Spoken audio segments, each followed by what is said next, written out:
Hello everyone, welcome to my channel. This is Aima Jakir Pian. আজকে আলোচনা করব English author and politician Andrew মার্ভেলের famous poem to his coy mistress নিয়ে। এটি হচ্ছে একটা মেটাফিজিক্যাল পোয়েম। এই কবিতাটি আয়াম্বিক টেট্রামিটার ব্যবহার করে লেখা হয়েছে এবং কবি কবিতাটি লিখেছেন 1650-এর দশকে এবং পাবলিশ করেছেন 1680-র দশকে। এটা কিন্তু কবির মৃত্যুর পরে পাবলিশ করা হয়। অ্যান্ড্রিউ মার্ভেল তার কবিতার মধ্যে সবসময় ভালোবাসা, তারপর হচ্ছে মৃত্যু, এসব জিনিসকে ফোকাস করে লিখতেন। তিনি আমাদেরকে সবসময় সময়ের গুরুত্বটাকে দেওয়ার জন্য বলেছেন। এই কবিতাটাতেও ঠিক সেম হয়েছে।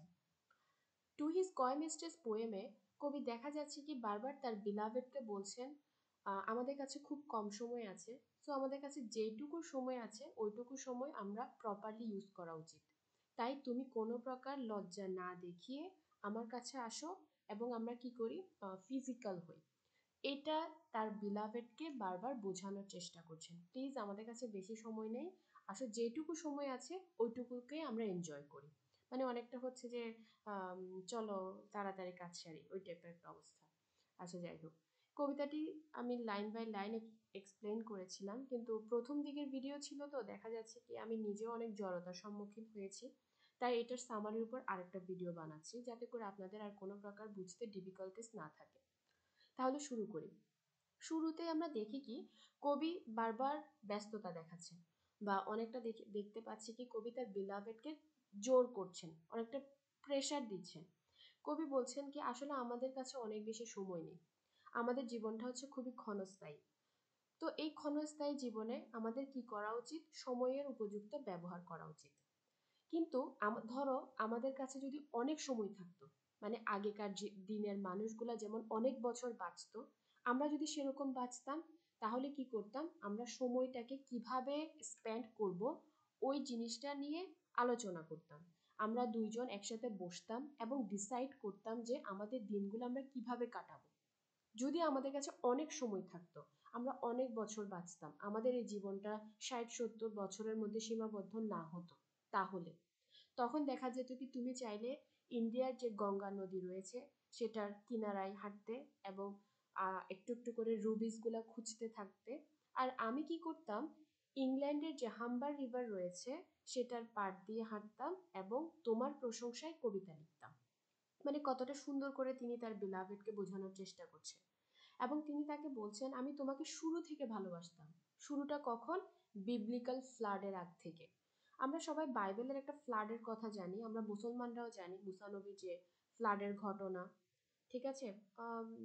ওই যে বন্যা আসবে, নৌকা নিয়ে যাবে, এই টাইপের যে ঘটনাটা রয়েছে ওইটার কথা বলা হচ্ছে আর কি, বিবলিক্যাল ফ্লাড, ওই ঘটনাটার কথা। যে এর আগে থেকেও আমি তোমাকে ভালোবাসতাম যদি আমাদের কাছে অনেক সময় থাকতো। তারপর দেখা যেত কি আমি তোমাকে প্রপোজ করতে থাকতাম, তুমি চাইলে রিজেক্ট করে দিতে, কোনো সমস্যা নেই, আমি নতুন করে নতুন উদ্যমে আবার প্রপোজ করতাম। তখন আমার মধ্যেও কোনো কি থাকতো না, মানে কোনো প্রবলেম থাকতো না, আমি আবার প্রপোজ করতাম, তুমি রিজেক্ট করতে, আস্তে ধীরে প্রপোজাল অ্যাকসেপ্ট করতে। কিন্তু দেখো আমাদের কাছে কিন্তু বেশি সময় নেই।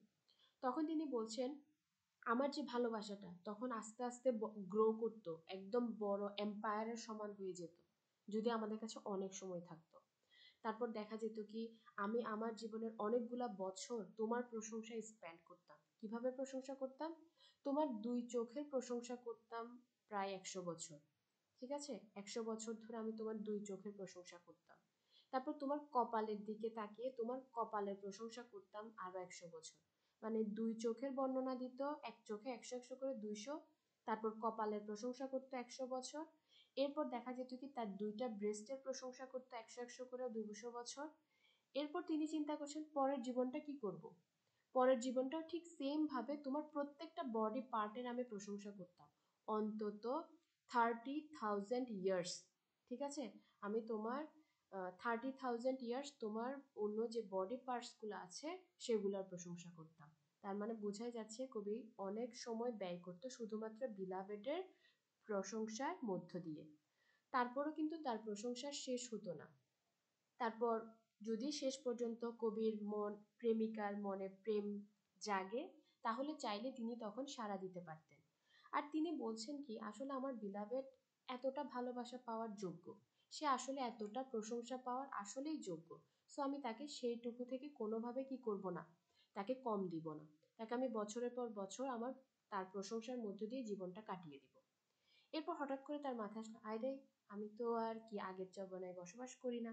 আমি এই যে এই সময়টা এমন একটা সময় বসবাস করি যখন কি সময়টা উড়ে যায়, এরকম একটা অবস্থা। মানে মানুষ খুব কম সময় বাঁচে।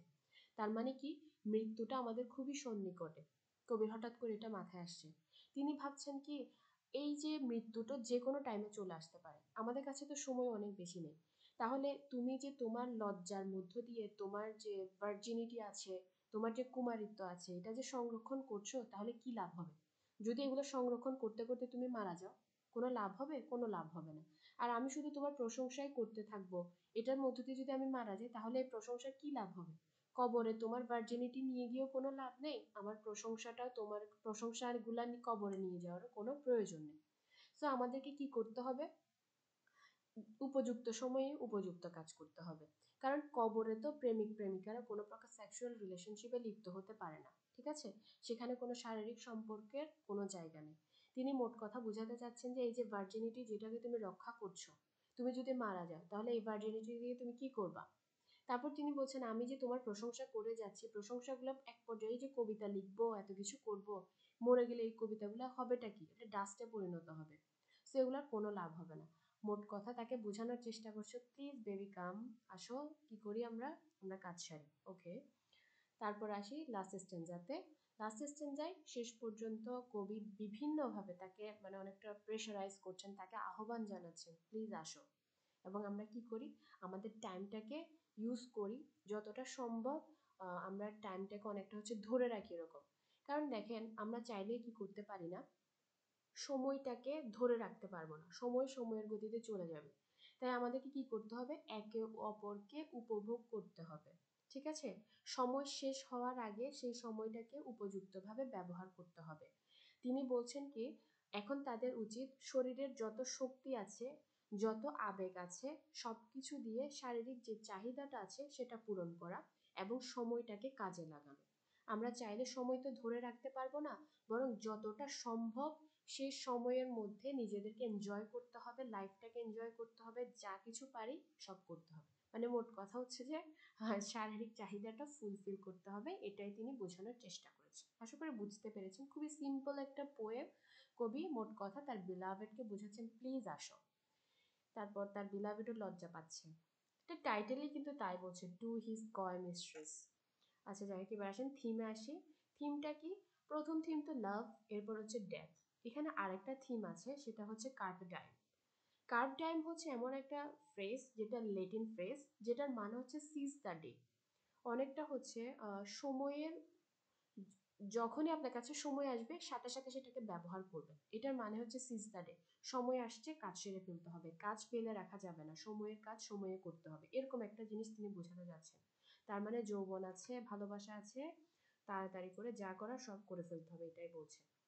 এবার লাভ অ্যান্ড ডেথের দিকে যাই। এখানে কিন্তু কবি কোনো প্রকার পিওর লাভের কথা বলেনি বা একদম ভালোবাসার, পবিত্র ভালোবাসার কথা বলেনি, বরং তিনি বলছেন কি মানে ব্যাপারটা হচ্ছে এরকম, তিনি তার বিলাভেডের বিউটি, ইউথ এবং যে সেক্সুয়াল যে প্লেজার আছে, এগুলোর কথাই তিনি সেলিব্রেট করছেন।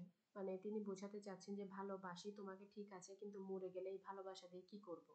তাই মরে যাওয়ার আগে, দেরি হওয়ার আগে ভালোবাসাটাকে ব্যবহার করা উচিত, লাইফটাকে এনজয় করা উচিত। বিলাভেড প্লিজ আর লজ্জা পেও না, মানে যা করার চলো তাই করি। ঠিক আছে, আমি একটু বেশি নেগেটিভ হয়ে গেলাম, আচ্ছা যাই হোক, প্লিজ মাইন্ড করবেন না। আশা করি বুঝতে পেরেছেন, আপনাদের বোঝানোর খাতিরে আমার ল্যাঙ্গুয়েজটা এরকম হয়ে যাচ্ছে। এই হলো কবিতা, ধন্যবাদ সবাইকে।